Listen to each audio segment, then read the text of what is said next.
Este tema y otros temas también importantes. Nos encontramos aquí en el estudio con el excongresista Richard Arce. Gracias por acompañarnos esta noche, señor Arce, aquí en la edición central para conversar primero sobre esta batalla que se está generando dentro de Perú Libre, ¿no? Los más radicales lo llaman a Franque, que está en estos momentos tratando y haciendo lo posible por traer inversionistas al Perú, lo llaman que hace apología al neoliberalismo.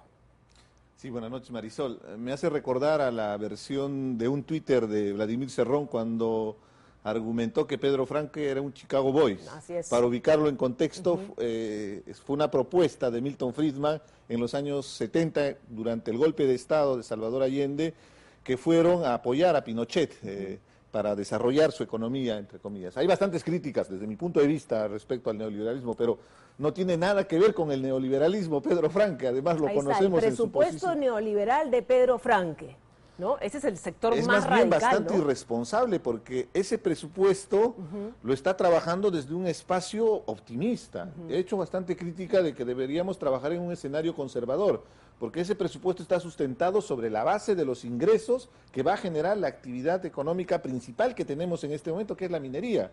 Nos guste o no, la minería está permitiendo al Perú salir de esta profunda crisis que estamos en. Entonces, lo que ha hecho Pedro Franque es presentar la ley de presupuesto en ese marco. Ahora, cuando salen con estas críticas, evidentemente tiene un tinte político, pero más que todo ideológico. Y la economía tiene que estar separada de la ideología. Y no solamente al ministro Pedro Franque, ¿no? Porque también han empezado ya las críticas a esas voces discrepantes dentro de la bancada de Perú Libre. Eso es peligroso, porque justamente los extremos, tanto extrema derecha o extrema izquierda, no les gusta una voz discordante, una voz crítica, y por eso son totalitarios. Y discúlpame, movimientos que llegaron a niveles de violencia como Sendero Luminoso eran muy violentos justamente con los sectores discordantes. A la izquierda, que le llamaríamos democrática, fue uno de los principales afectados en esa época porque expresaban una posición crítica a lo que estaban haciendo. Y ese radicalismo podría generar un quiebre, por ejemplo, en la bancada de Perú Libre. En realidad lo que hay es dos facciones claramente notorias y diferenciadas. Pero cada vez se diferencian más, ¿no? Ah, es evidente. Porque además ideológicamente se entiende que Vladimir Cerrón inclusive podríamos decir que tiene cierta visión marxista-leninista, y al otro lado es los maestros que están en torno a Pedro Castillo, podríamos decir que son maoístas, que son corrientes y vertientes del siglo pasado, ojo, eso es lo más duro, o sea, sería una izquierda progresista que de repente estaríamos viendo con la socialdemocracia, la sociedad de bienestar que funciona en Europa, que ha tenido éxito en servicios de salud, educación. Diríamos que sería interesante, pero su posición es anacrónica en el plano estrictamente ideológico. Entonces, se están confrontando con visiones de la década de los 50. Sí. Pero eso es lo que vemos, claro, eso es lo que vemos en el país, y el presidente sale, se va a Estados Unidos y habla con la Cámara de Empresarios y dice, estén seguros que su inversión va a ser segura en el país. Él llama a los inversionistas, la estabilidad jurídica, la importancia, y llama a los inversionistas a invertir en nuestro país. Pero ese mensaje es totalmente contradictorio, ¿no? Porque por un lado se habla de traer inversionistas y por otro lado se genera este tema de la Asamblea Constituyente. Y además hay voces dentro del mismo Ejecutivo, como el señor Guido Bellido y la vicepresidenta Dina Boluarte, que llaman a la gente a firmar los planillones. Que inclusive no estaría dentro de sus facultades. Recordemos bien, la señora Boluarte es ministra del MIDIS, un ministerio con mucha responsabilidad. En este momento está implementando este programa Yanapag, que es para poder dar el bono. No estamos tan de acuerdo porque habría que focalizar bien a la población que realmente necesita. No hay cuarentena, y que más bien ese dinero podría activar a las pymes, pero regresando al tema central. Es un ministerio sensible, ¿no? Claro, definitivamente hemos escuchado a Bellido justo en mi región, en Apurímac, que hizo la afirmación en Cotabambas, invocando que participen en la firma de los planillones. Habría que explicar objetivamente la responsabilidad para lanzar una propuesta de esa naturaleza. Y lo digo porque en la Constitución lo primero que tienen que hacer es modificar el artículo 206 de la Constitución para que se pueda implementar un referéndum. No existe esa figura del referéndum. Entonces, ¿cómo puede ser posible que esté promoviendo algo que no es constitucional? Y lo segundo, dejando de centrar su tema, por ejemplo, en el caso ahí de Cotabambas, del corredor minero, en más bien atender los problemas. El día de hoy le han dado un plazo de 15 días al señor Bellido en Cotabambas, porque han ido los congresistas de Apurímac y les han dicho en 15 días, si no está el presidente y el señor Bellido atendiendo nuestros problemas, vamos a bloquear la carretera o vamos a generar una serie de problemas.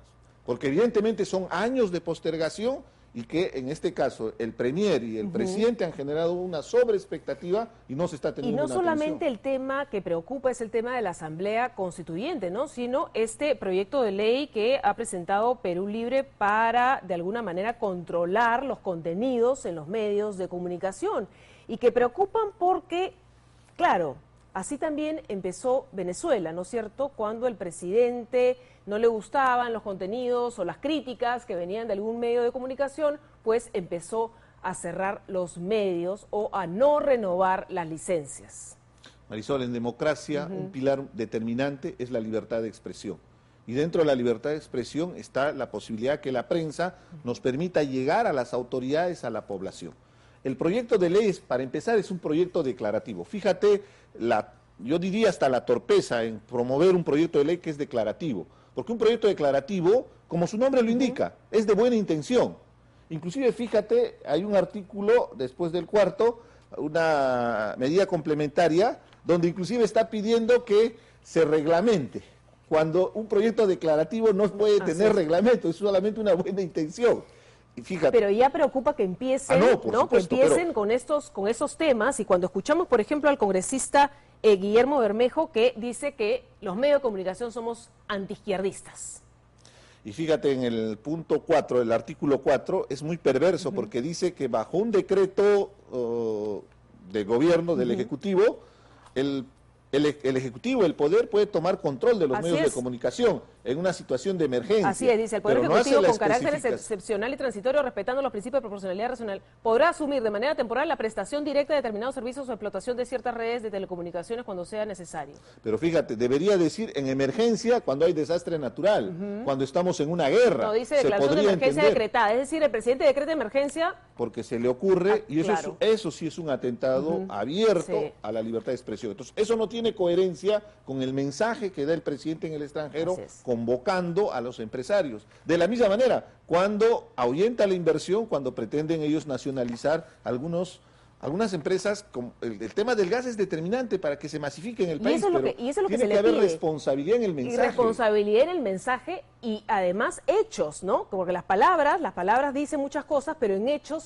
concretos, eso no se ve, ¿no? Ese llamado a los inversionistas y esa estabilidad que los inversionistas necesitan para venir. Y sobre este proyecto debería deslindar también el presidente de la República totalmente. Y además no tiene sentido cuando es un proyecto declarativo, porque es una muestra más bien de las ambiciones o los delirios de poder que debe tener en este momento Vladimir Cerrón, porque no hay otro entendimiento.